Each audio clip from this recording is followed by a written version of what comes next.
Assalamualaikum warahmatullahi wabarakatuh. Kenalkan nama saya Zulfiqar Hanif.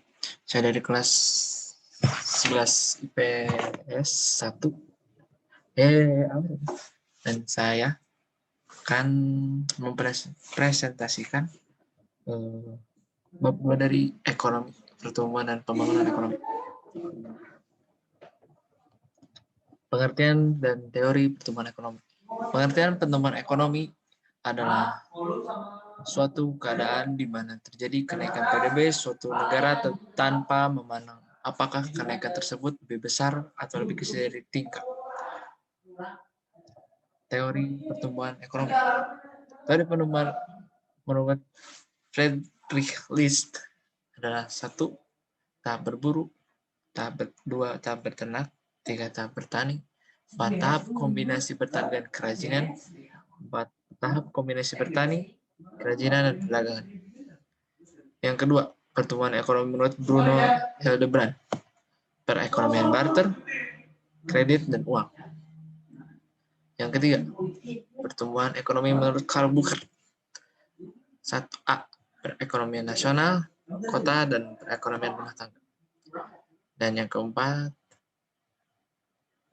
pertumbuhan ekonomi menurut Werner Sombart, masa perekonomian masa perekonomian tertutup, masa perekonomian kerajinan dan pertukaran, dan masa perekonomian kapitalis.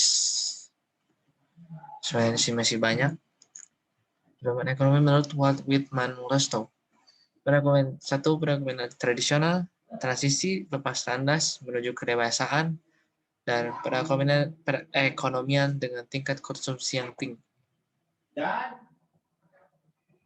Yang B, teori pertumbuhan ekonomi klasik.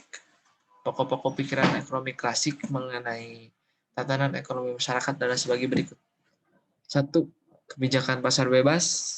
Setiap individu maupun unit-unit usaha harus diberi kebebasan dalam menjalankan kegiatan ekonomi. 2. Kegiatan ekonomi yang didasarkan mekanisme pasar akan lebih efektif tanpa campur tangan pemerintah. Dan yang ketiga, nilai dan harga barang, tingkat upah, tingkat sewa, tanah, dan laba ditentukan oleh mekanisme permintaan dan penawaran. Masih banyak teorinya, jadi nggak mungkin dibaca semuanya. Langsung saja kita ke cara mengukur pertumbuhan ekonomi. Perhitungannya dilakukan dengan rumus sebagai berikut. PT sama dengan PDB-RT dikurangi PDB-RT dikurangi 1 dikali 100% dibagi PDB-RT dikurangi 1. Pengertian pembangunan ekonomi menurut Michael P. Tudor. Pembangunan harus dipahami sebagai suatu proses multidimensi yang melibatkan perubahan besar dalam struktur sosial, sikap populer dan lembaga rasional, percepatan pertumbuhan ekonomi, pengurangan kesenjangan dan pemberantasan kemiskinan absolut.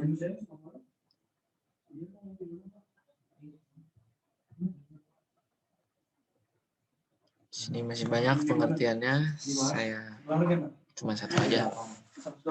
Karena semuanya harus dikasih tahu. Dan yang D, perbedaan pembangunan ekonomi dan pertumbuhan ekonomi. Jadi pembangunan ekonomi dan pertumbuhan ekonomi itu beda ya. Di sini saya akan menjelaskan pembangunan ekonomi dulu. Pembangunan ekonomi atau economic development adalah pertumbuhan ekonomi yang diikuti perubahan-perubahan dalam struktur ekonomi dan corak kegiatan ekonomi. Pertumbuhan ekonomi atau economic growth adalah suatu kondisi yang memungkinkan terjadinya peningkatan produk domestik bruto dari suatu negara atau daerah. Pertumbuhan ekonomi merupakan salah satu indikator keberhasilan pembangunan ekonomi. Perencanaan pembangunan ekonomi. Pengertian perencanaan pembangunan ekonomi, ada beberapa pendapat ahli mengenai pengertian perencanaan ekonomi. Pengertian perencanaan pembangunan ekonomi antara lain 1. Daniel Robbins mendefinisikannya sebagai kontrol atau penekanan bersama atas kegiatan produksi dan tukar-menukar pribadi. Menurut F. A. Hayek, perencanaan pembangunan ekonomi adalah arah aktivitas produksi oleh sebuah otoritas sentral. Dan yang ketiga, Hugh Dalton berpendapat secara luas mengenai hal tersebut.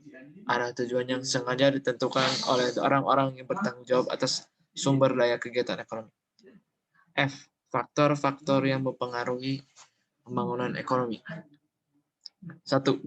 Tanah dan kekayaan alam. 2. Kuantitas dan kualitas penduduk dan tenaga kerja. 4. Kepemilikan barang modal dan penguasaan teknologi. Dan yang terakhir, sistem sosial dan sikap masyarakat.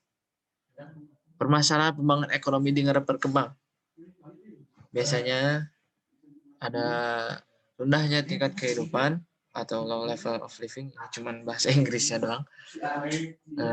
Terus ada tingginya pertambahan penduduk, tingginya tingkat pengangguran, dan pasar dan informasi yang tidak sempurna. Masih ada. 5. Ketergantungan yang besar dan kerentanan dalam hubungan internasional, rendahnya tingkat produktivitas, dan ketergantungan pada sektor pertanian primer.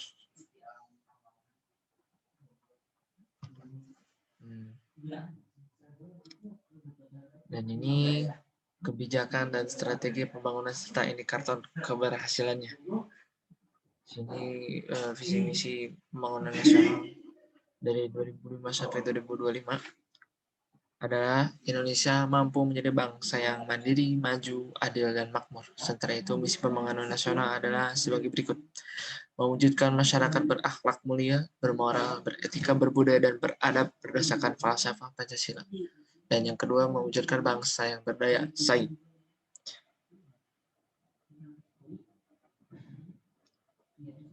Kebijakan dan strategi pembangunan serta indikator keberhasilannya. Kebijakan dan strategi pembangunan yang tadi ya. Yang ketiga, ini adalah misi pembangunan nasional di Indonesia. Yang ketiganya, mewujudkan masyarakat demokratis berlandaskan hukum, mewujudkan Indonesia aman, damai, dan bersatu, mewujudkan pemerataan pembangunan dan berkeadilan, mewujudkan Indonesia asri dan lestari, mewujudkan Indonesia menjadi negara kepulauan yang mandiri, maju, kuat, dan berbasiskan kepentingan nasional, dan yang terakhir, mewujudkan Indonesia berperan penting dalam pergaulan dunia internasional.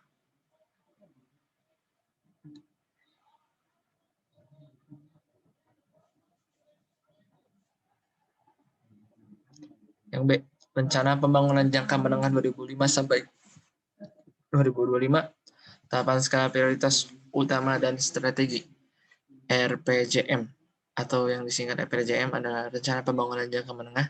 Secara ringkas adalah sebagai berikut. RPJM ke-1 2005 sampai 2009 diarahkan pada penataan kembali dan membangun Indonesia di segala bidang dengan tujuan menciptakan Indonesia yang aman dan damai, adil dan demokratis, serta tingkat kesejahteraan rakyatnya meningkat.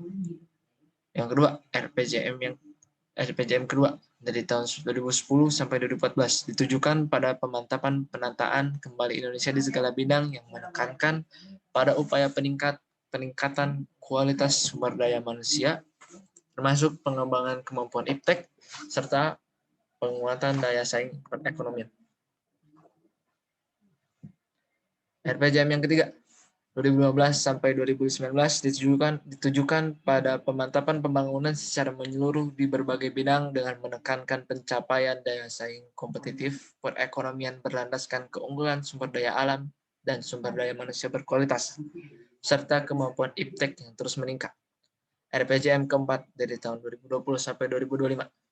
Yang terakhir, ditujukan pada kegiatan mewujudkan masyarakat Indonesia yang mandiri, maju, adil, dan makmur melalui percepatan pembangunan di berbagai bidang dengan menekankan terbangunnya struktur perekonomian yang kokoh berlandaskan keunggulan kompetitif di berbagai wilayah yang didukung oleh SDM berkualitas dan berdaya saing. Arah kebijakan umum pembangunan nasional. 1. Arah kebijakan umum bertujuan melanjutkan pembangunan untuk mencapai Indonesia yang sejahtera. 2. Arah kebijakan umum untuk memperkuat pilar-pilar demokrasi dengan penguatan yang bersifat kelembagaan dan mengarah pada tegaknya ketertiban hukum. Penghapusan segala macam diskriminasi, pengakuan dan penerapan hak asasi manusia, serta kebebasan yang bertanggung jawab. Arah kebijakan umum untuk yang ketiga, arah kebijakan umum untuk memperkuat dimensi keadilan dalam semua bidang, termasuk pengurangan kesenjangan pendapatan, pengurangan kesenjangan pembangunan antar daerah, termasuk desa, kota, dan kesenjangan gender. 2. Indikator keberhasilan pembangunan ekonomi. Ada tiga indikator utama mengukur keberhasilan pembangunan ekonomi. Yang pertama, indikator moneter, meliputi pendapatan per kapita dan indikator kesejahteraan ekonomi bersih atau net economic welfare. Indikator non-moneter diambil dari beberapa hal pokok yang berkaitan dengan kehidupan masyarakat. Indikator non-moneter meliputi indikator sosial dan indeks kualitas hidup. Indikator campuran mencakup indikator Susenas inti dan indeks pembangunan manusia. Selain indikator-indikator di atas, garis kemiskinan dan kebutuhan dasar minimum juga digunakan sebagai indikator pembangunan. Demikian sekian dari saya. Mohon maaf bila ada salah kata atau penjelasan yang kurang jelas. Sekian. Assalamualaikum warahmatullahi wabarakatuh. Selamat malam.